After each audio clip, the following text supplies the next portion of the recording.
the spirit of Elijah. And when the sons of the prophets, which were to view at Jericho, saw him, they said, the spirit of Elijah doth rest on Elisha. And they came to meet him and bowed themselves to the ground before him. The spirit of Elijah doth rest upon Elisha. Elijah just ascended to heaven by the chariots of God. He just cheated death by breaking the law of death. He overcame the grave and became better than the fathers in this respect.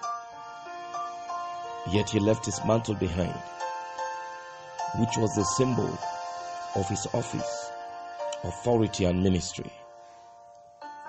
This mantle fell from the chariots of glory with an added dimension of God. As soon as Elisha picked and wore this mantle, the God of Elijah rested upon him. The God of Elijah was the spirit of Elijah. Elijah knew God as a personal God. God was peculiar to him and was particular about him. The spirit of Elijah was the manner God rested upon Elijah, and has nothing to do with the reincarnation of Elijah. Elijah's mantle was more than the outer coat that he left for Elisha. It is the body of revelation, and was the body of revelation Elijah carried. It was the dimensions of God that he carried, revealed and marshaled. This was the reason behind the legacy he left behind. This mantle was the reason for the exploits, effortless exploits that he carried out. This mantle contained his program, the character of his mission. Elijah believed and behaved God's mission. He stood for it. His first breath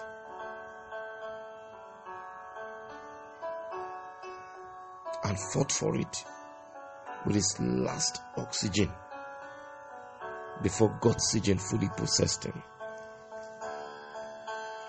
The body of revelation determines the character of your mission.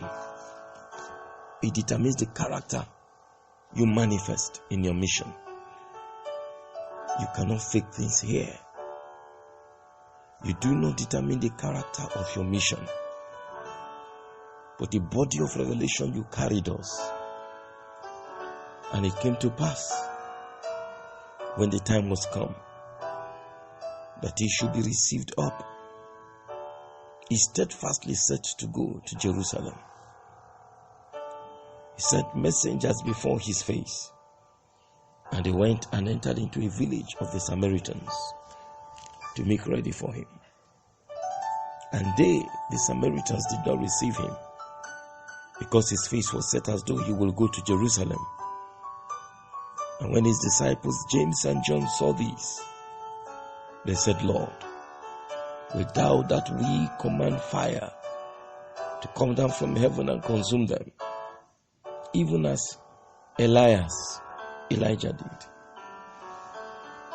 But he turned and rebuked them and said, you know not what manner of spirit ye are of. You know not what body of revelation that you carry. You know not what manner of grace that is on you. For the Son of Man is not come to destroy men's lives, but to save them. And they went to another village. The Samaritans refused Jesus' entry because his mission was Jerusalem. Samaria was not the body of revelation, but Jerusalem. Your body of revelation and spirit determines your kind of open doors. When Seeker in Samaria was a program, God used the basest thing, a harlot, to declare his mandate. The mantle, not you, determines your motion and results. Jesus understood this depth, but his apostles didn't. Therefore, James and John decided to destroy those who resisted Christ's entry to Samaria by fire. But again, Jesus opens up. Ye know not what manner of spirit ye are of. You do not know the body of revelation you carry. You do not know the program you now fulfill. I am now declaring the acceptable year of the Lord, and not the vengeance of God. Elijah, by killing with fire, fulfilled his mission. I fulfill my mission by doing the opposite. When God prepares a man for a mission, even his emotions too are prepared.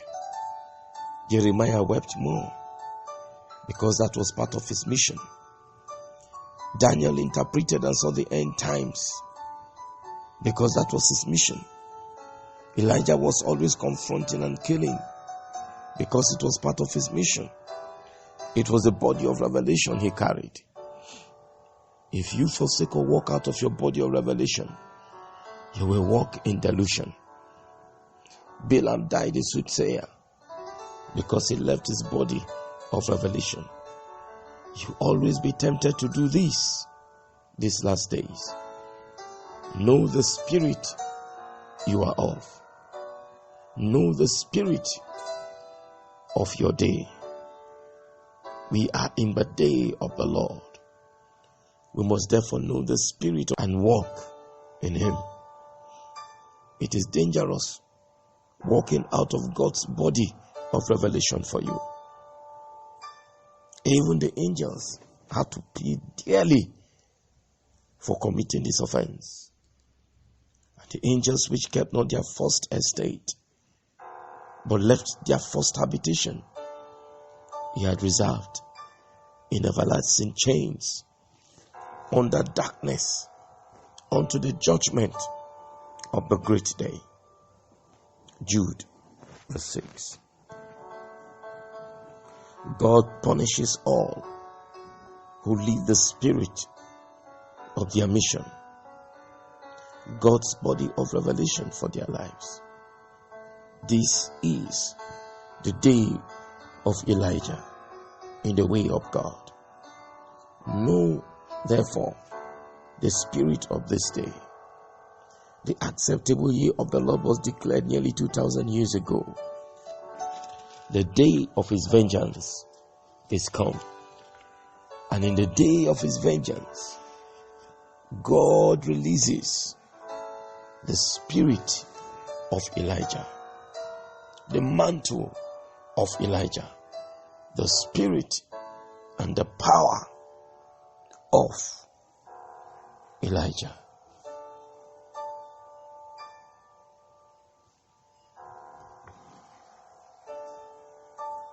The prophecy.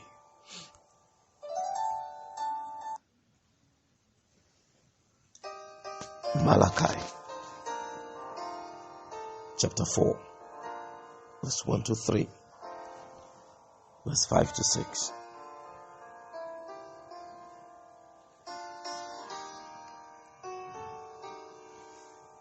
For behold, the day cometh that shall burn as an oven, and all the proud, yea, and all that do wickedly, shall be stubble.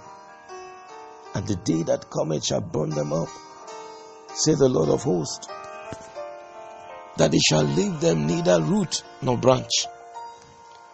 But unto you that fear my name shall the Son of Righteousness arise with healing in his wings. And you shall go forth and grow up as calves of the stall. And you shall tread down the wicked, for they shall be ashes under the soles of your foot. In the day that I shall do this, saith the Lord of hosts, behold, I will send Elijah, the prophet, before the coming of the great and dreadful day of the Lord. And he shall turn the hearts of the fathers to the children, and the heart of the children to the fathers, lest I come and smite the earth with a curse. The days we live in and the times ahead are terrible days and times. The Son of Righteousness is beginning to have a burning effect on the earth. When he first came, he came as the light of the world and declared the acceptable year of the Lord. He that was sunlight in the spirit has become sun fire. When sun becomes fire, it becomes extremely dangerous. God is about revealing himself, his mercy and judgment through terrible things and events. The earth is already burning by fearful things. Will God manifest his glory in this generation? He that is no respecter of persons will show no respect for persons these last days. God by this fire will burn up the proud and the wicked. By this fire shall an army of fiery men emerge, beneath whose feet wickedness and the wicked shall burn to ashes. God is destroying the roots and branches of pride and wickedness by the fire of his anger. God is angry with the inhabitants of this planet already. That which held by the fullest unleashing of his wrath was the blood and the sacrifice of Christ. Now men must rise up with the thought face of God and man. Otherwise, God's anger may become a result to the second curse. To prevent the second curse, God is sending Elijah, the spirit and ministry of Elijah, upon the earth. He is sending it through the church on the earth. This is the ministry and spirit that pioneers and leads in God's end-time move. This ministry blossoms most in God's third day for the church. Evil is gradually becoming one with the evil one. The knowledge of evil again has outgrown the knowledge of good in man, as it was before Noah's flood. God's answer to this is the flood of his glory. For the earth shall be filled with the knowledge of the glory of the Lord, as the waters cover the sea. God promised Noah he wasn't going to destroy the earth by the flood anymore. He does not say there will be no flood again. He only implied that the flood of destructive waters wasn't coming on the earth as a whole, as an entity again. But here is the better side and the best side of the coin. God will build the earth through his flood. What flood? The flood of his glory. For the earth shall be filled with the glory of God, as the waters of the flood covered the sea. God's end-time Elijah and end-time Elijah ministers are prepared for this special day and hour. But who are they? Are they John the Baptist? Is Elijah of Malachi 4 John the Baptist? I think not. For John the Baptist denied being the Elijah of Malachi 4. And they asked him in John chapter 1 verse 21 and 23, what then? Art thou Elijah? And he said, I am not. Art thou that prophet? And he answered, No. He said, I am the voice of one crying in the wilderness, make the way of the Lord, as the Lord had prophesied. Make straight the way of the Lord. Although John came in the spirit and power of Elijah, yet he knew that he wasn't the Elijah of Malachi 4. For this Elijah operated in the lost code of Adam. But John, like Zacharias, sealed his testimony with his blood. But Jesus said, John was Elijah. For this is he of whom it is written, Behold, I send my messenger before thy face, which shall prepare thy way before thee. And if ye will receive it, this is Elijah, which was to come. Was Jesus confusing his audience? No. John said, I am not Elijah. Jesus said, this is Elijah. At different times. Who was wrong? None was wrong. Both were right. Jesus is spotting the Elijah in John quoted Malachi 3, not Malachi 4.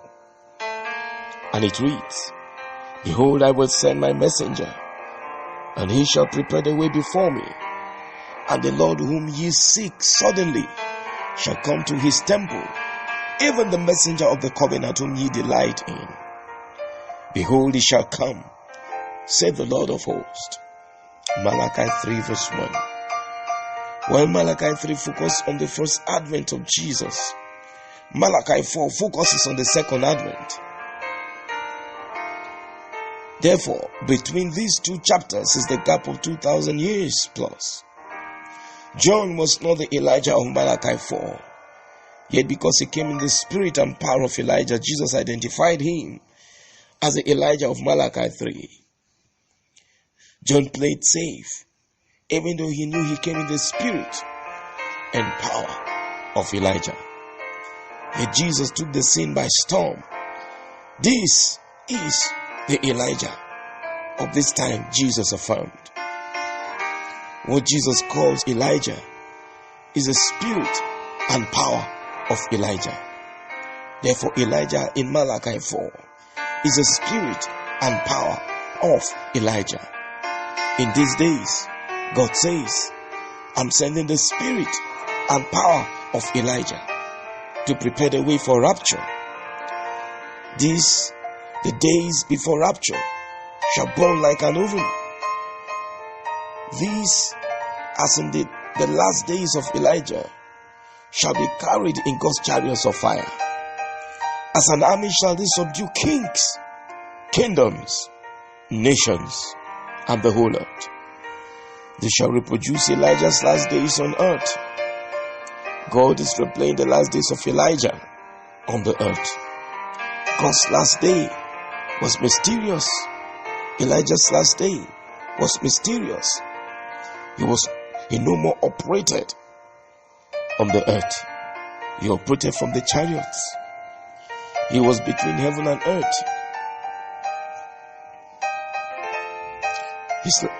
In his last day, he operated God's double anointing on his last day, like Enoch, Elijah was not. On his last day, behold, they come, the Elijahs of the final hour, the greatest in God's kingdom, shall be least when compared to them. They shall shake the earth and prevent the second curse from hitting the earth. They shall, by God's creative word, destroy the existing structures of the Antichrist. They shall cut the devil down to size and break hell's arrogance. They are too high to speak with Jezebel's face to face. Their anointing shall demystify mystery, Jezebel in the church. They are coming with the face of the Father, with the face of the eagle, and to remove the carcasses from the church. No more shall the church remain a mortuary, the home of slain corpses. They shall build New Jerusalem in the church.